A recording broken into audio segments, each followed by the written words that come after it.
se casser la voix.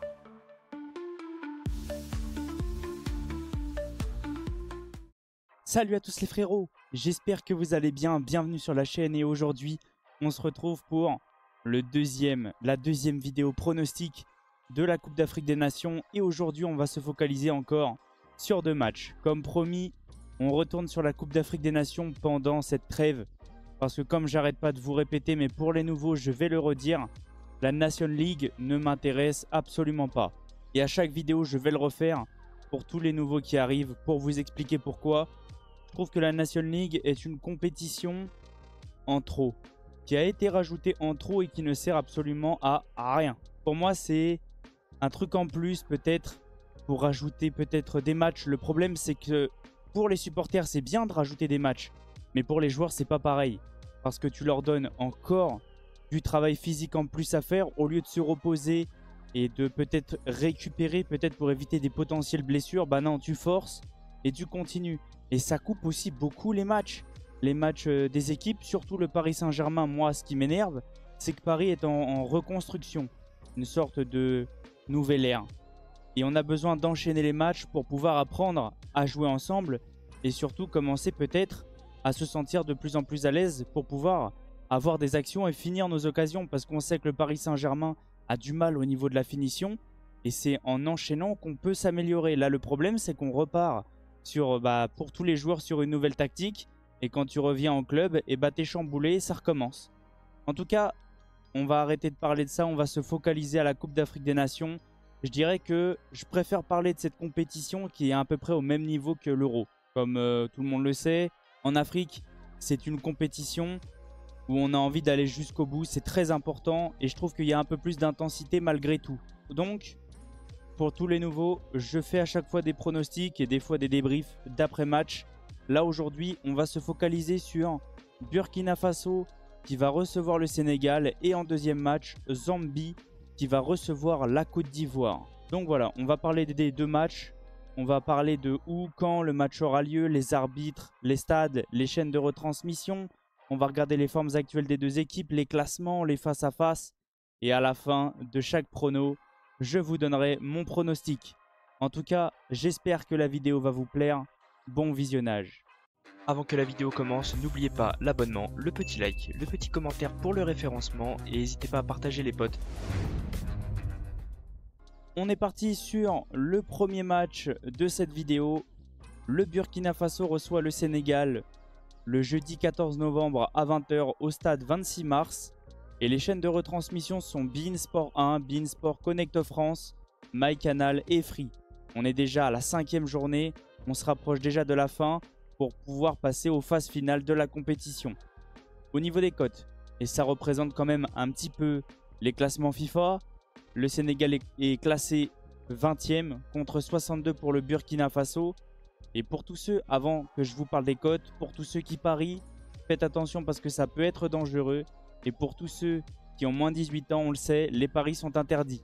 Donc, comme je n'ai pas arrêté de vous dire, les cotes représentent quand même le classement, représentent pas tant que ça le dernier résultat. Le Sénégal a fait un partout au match aller contre le Burkina Faso, donc méfiance.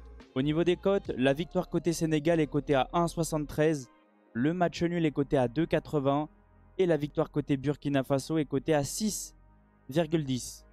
Et sincèrement, ça représente pas tant que ça parce que ça peut être un match piège. On le voit au niveau des formes actuelles des deux équipes. On est sur du 50-50 et surtout quand ils se sont joués, il y a eu match nul. Donc c'était malgré tout un match très serré. Donc côté Burkina Faso, on est sur 3 victoires et 2 nuls. Et côté Sénégal, on est sur 4 victoires et 1 nul. Au niveau du classement, c'est serré. Le premier contre le deuxième.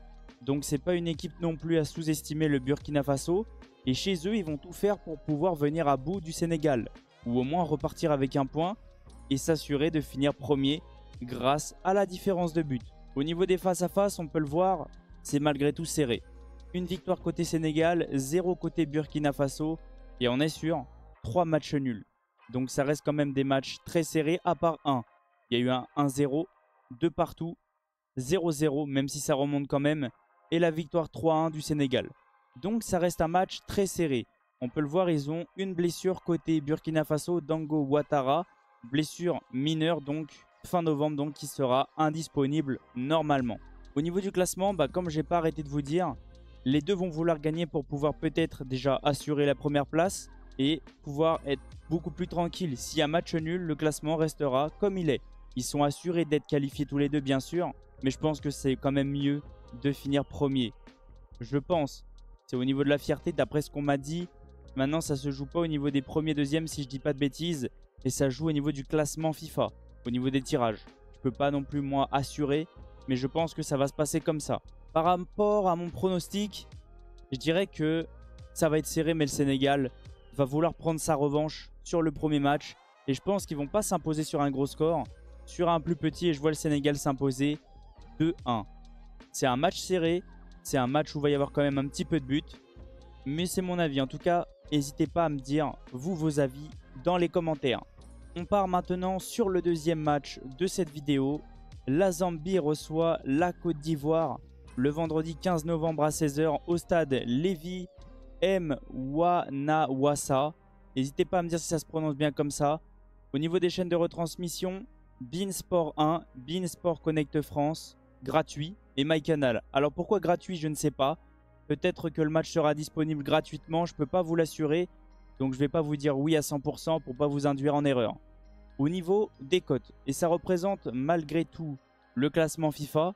Et au niveau du match aller, est-ce qu'il y en a eu? Oui. Donc oui, ça représente malgré tout, il y a eu 2-0 pour la Côte d'Ivoire. Oui, je m'en rappelle maintenant. Donc ça représente, comme j'arrête pas de vous dire, bien tout ce qu'on voit. Mais ça peut être un match piège comme la Côte d'Ivoire est à l'extérieur. Au niveau des cotes, la victoire côté Côte d'Ivoire est cotée à 1,85. Le match nul est coté à 3. Et la victoire côté Zambie est cotée à 4,30. Au niveau des formes actuelles, comme on peut voir, le match aller, il y a eu 2-0 pour la Côte d'Ivoire, donc ça représente. Mais la Zambie va quand même pas trop mal. Ils sont sûrs. On est à peu près sur du 50-50 en fait. 2 victoires, 2 défaites, un match nul. Côté Côte d'Ivoire, un faux pas contre Sierra Leone. Mais sinon après, 3 victoires et un match nul. Au niveau du classement, pareil, on est sur le premier contre le deuxième. Et c'est pour ça que j'ai pas arrêté de vous dire. La Zambie va tout faire pour mettre en difficulté la Côte d'Ivoire. Parce que ils peuvent se faire rattraper par le troisième, mais aussi ils peuvent passer premier. Et à domicile, je pense qu'ils vont pas non plus se laisser faire. Donc, ça peut être un match très serré. Au niveau des face-à-face, c'est serré aussi. On est sur 3 victoires côté Côte d'Ivoire, 2 côté Zambie et un match nul. Sur les derniers matchs, on voit qu'il y a des matchs serrés, mais pas que. Des fois, ils se mettent des gros scores. 3-0 pour la Zambie, 3-1 pour la Côte d'Ivoire, 4-1, 2-0. Ça reste malgré tout serré entre ces deux équipes-là. Maintenant, on va parler du pronostic. Et je pense que ça va être un match assez ouvert. Les deux vont vouloir s'imposer. Les deux vont vouloir prendre la première place et s'assurer d'être premier. Mais ça va être tendu. Attention à la Côte d'Ivoire qui va être à l'extérieur.